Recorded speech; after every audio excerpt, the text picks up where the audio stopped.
protéger la planète avec les ossipons. Que le ciel reste bleu, les animaux heureux. Protège ta planète, garde bien ça en tête. Ensemble autour du monde, n'oublie pas une seconde. Protège ta planète. Bonjour, Monsieur Pélican.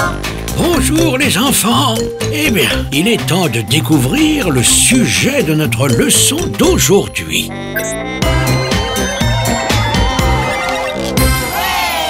Parfait!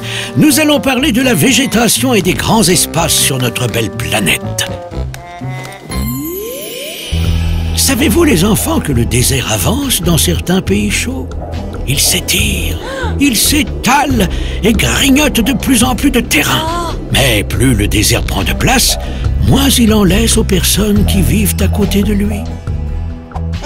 Oui, Ned? C'est incroyable, Monsieur Pélican. Mais comment fait-il pour avancer? Eh bien, Ned, son ami le vent lui donne un petit coup de main. En soufflant sur le sable du désert, il le pousse et lui permet d'aller plus loin. Normalement, des plantes ou des arbres se trouvent sur sa route et l'empêchent d'avancer. De leur côté, les habitants ont besoin de bois pour faire du feu, se réchauffer la nuit et faire cuire leur nourriture. Ils sont donc obligés de couper les arbres. Oui, Fred? Et c'est embêtant que le désert avance comme ça? Hélas, oui, mon petit Fred. Petit à petit, il recouvre les maisons, les routes et surtout les oasis. Tu sais, ces petits points d'eau en plein désert qui permettent aux hommes et aux animaux de ne jamais manquer d'eau. On ne va pas laisser la langue des dromadaires se dessécher, et encore moins celle des hommes. Et puis, quand il y a du sable partout et qu'il a bu toute l'eau, on ne peut pas faire pousser de fruits ou de légumes. Plus personne ne peut manger. Et les hommes n'ont plus qu'une solution: partir.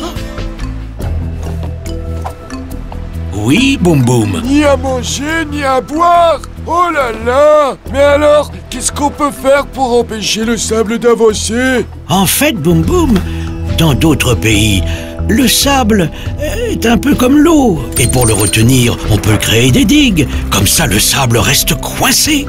Mais le mieux, c'est de planter de nouveaux arbres et de développer les cultures, parce que les racines et les troncs empêchent le sable de passer. Tiens, un peu comme un gardien de but qui bloque un ballon.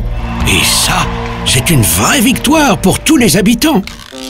À présent, les enfants, j'aimerais vous poser une petite question sur notre sujet.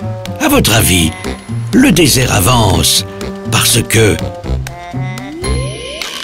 il a envie de visiter du pays?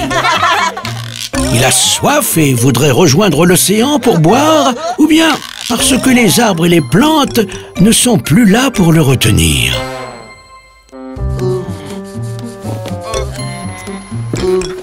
Je t'écoute, Niurk. Parce qu'il n'y a plus de plantes pour le retenir. C'est bien cela. Il faut cultiver la terre et protéger les arbres pour empêcher le sable d'avancer. Avec des gestes simples, les habitants de ces pays chauds pourront vivre tranquillement, en ayant toujours assez à manger et à boire. La classe est finie. Vous êtes prêts à protéger notre planète? Merci, Monsieur Pélican. Un pour tous et tous pour la planète. Protéger la planète avec les oiseaux. Que le ciel reste bleu, les animaux heureux. Apprendre que la terre, C'est aussi notre mère.